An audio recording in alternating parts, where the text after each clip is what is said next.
Let's start. Alright.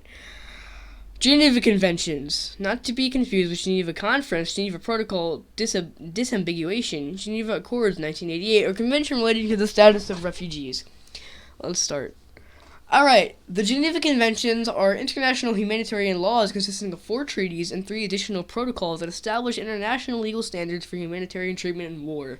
The singular term Geneva Convention, colloquially, denotates the agreements of 1949, negotiated with the aftermath of the Second World War, which updated the terms of the two 1929 treaties and added the 2 new conventions. The Geneva Conventions extensively define the basic rights of wartime prisoners, civilians, and military personnel, establish protections for the wounded and sick, and provide protection for the civilians in around a war zone. The Geneva Conventions define the rights and protection afforded to non-combatants who fulfill the criteria of being protected persons. The treaties of 1949 were ratified in their entirety or with reservations by 196 countries. Wow. The Geneva Conventions concern only protected non-combatants in war. Damn. The use of wartime conventional weapons is addressed by the Hague Conventions of 1899 and 1907, and the 1980 Convention on certain conventional weapons, while the biological and chemical warfare in international armed conflicts is addressed by the 1925 Geneva Protocol. History. The Swiss businessman Henry Dunant went to visit wounded soldiers after the Battle of Solferino in 1859. He was shocked by the lack of facilities, personnel, and medical aid available to help these soldiers, and as a result, he published his book, A Memory of Solferino, in 1862 on the horrors of war. His wartime experiences inspired Dunant to propose a permanent relief agency for humanitarian aid in times of war, and a government treaty recognizing the neutrality of the agency and allowing it to provide an aid in a war zone. The former proposal led to the establishment of the Red Cross in Geneva. The latter led to the 1864 Geneva Convention. There it is, the first codified international treaty that covered the sick and wounded soldiers on the battlefield. On August 22nd, 1864, the Swiss government invited the governments of all European countries, as well as the United States, Brazil, and Mexico, to attend an official diplomatic conference. 16 countries sent a total of 26 delegates to Geneva. On August 22nd, 1864, the conference adopted the First Geneva Convention for the amelioration of the condition of the wounded in arms and in the field. Representatives of 12 states and kingdoms signed the convention.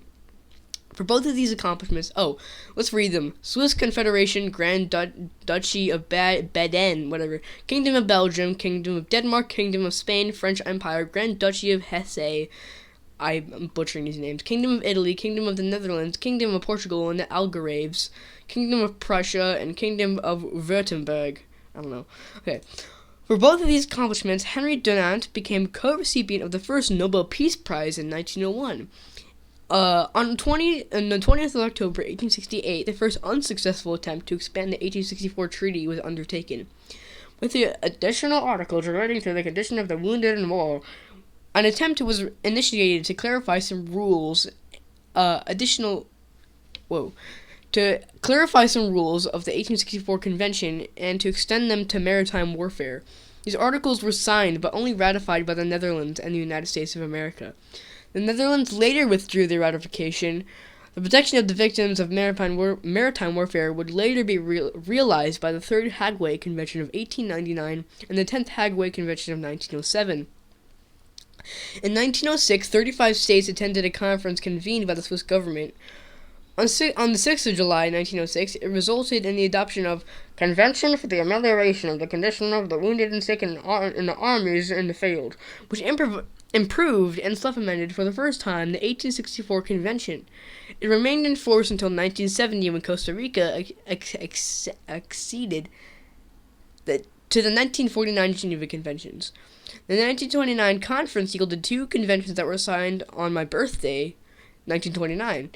One, the Convention for the Amelioration of the Condition of the Wounded and Sick in the Armies in the Field, was the third version to replace the original convention of 1864.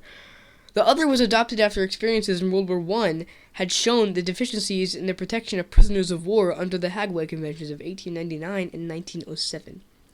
The convention related to the treatment of prisoners of war was not to replace these earlier conventions signed at the Hague. Rather, it supplemented them. There was considerable debate over whether the Geneva Convention should prohibit indiscriminate forms of warfare such as aerial bombings, nuclear bombings, and starvation, but, alas, no agreement was reached on those forms of violence. Inspired by the wave of humanitarian pacifistic enthusiasm following World War II and the outrage to the war crimes disclosed by the Nuremberg and Tokyo trials,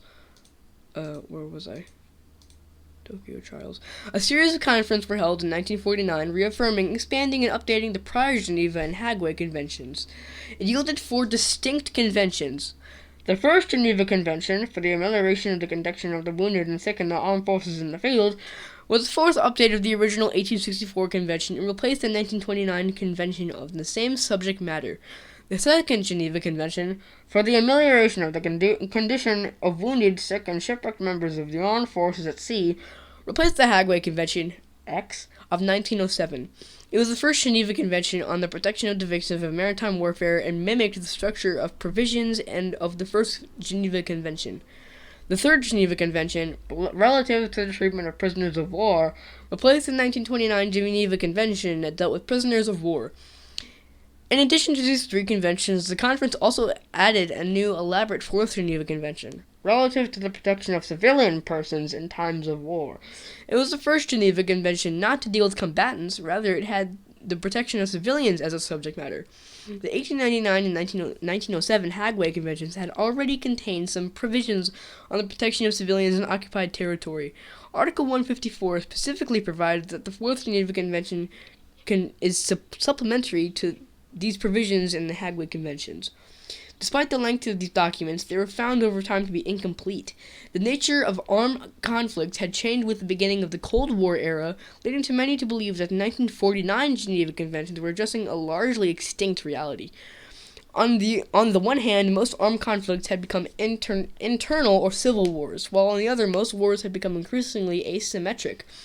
Modern armed conflicts were inflicting an increasingly higher toll on civilians, which brought the need to provide civilian persons and objects with tangible protection in time of combat, bringing a much-needed update to the Hague Conventions of 1899 and 1907.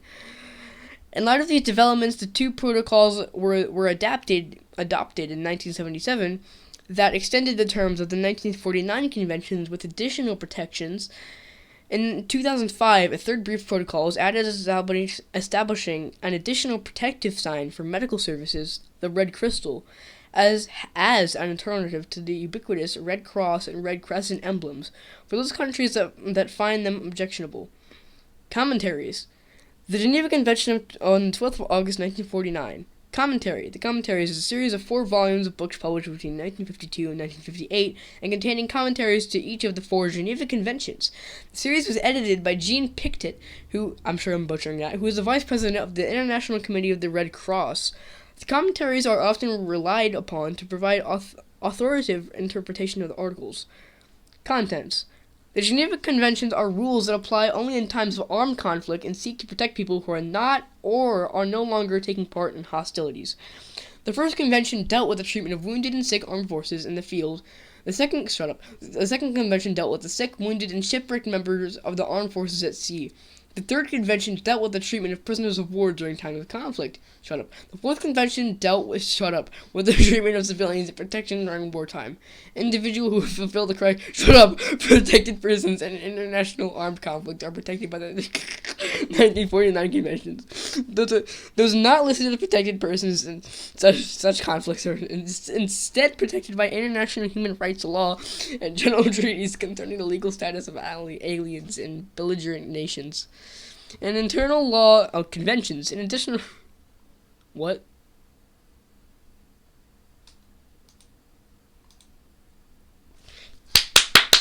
Very good. Anyway, conventions. In international law and diplomacy, the term convention refers to an international agreement or treaty. The first Geneva Convention, for the amelioration of the condition of wounded and sick in armed forces in the field, first adopted in 1864, revised in 1906, 1929, and finally in 1949. The Second Geneva Convention for the amelioration of the condition of wounded, sick, and shipwrecked members of the armed forces at sea, first adopted in 1949, successor of the Hague Convention's X, 1907. The Third Geneva Convention, relative to the treatment of prisoners of war, first adopted in 1929, last revision in 1949. The Fourth Geneva Convention, relative to the protection of civilian persons at the time of war, first adopted in 1949, based on parts of the Hague Convention 2 of 1899 and Hague Conventions 5 of 1907. With two Geneva Conventions revised and adopted, and the second and fourth added in 1949, the whole set is referred to as the Geneva Conventions of 1949, or simply the Geneva Conventions. Usually, only the Geneva Conventions of 1949 are referred to as the first, second, third, or fourth Geneva Convention. The treaties of 1949 were ratified in whole or with the reservations by 196 countries. I can't read the rest of this, it's way too long. Alright.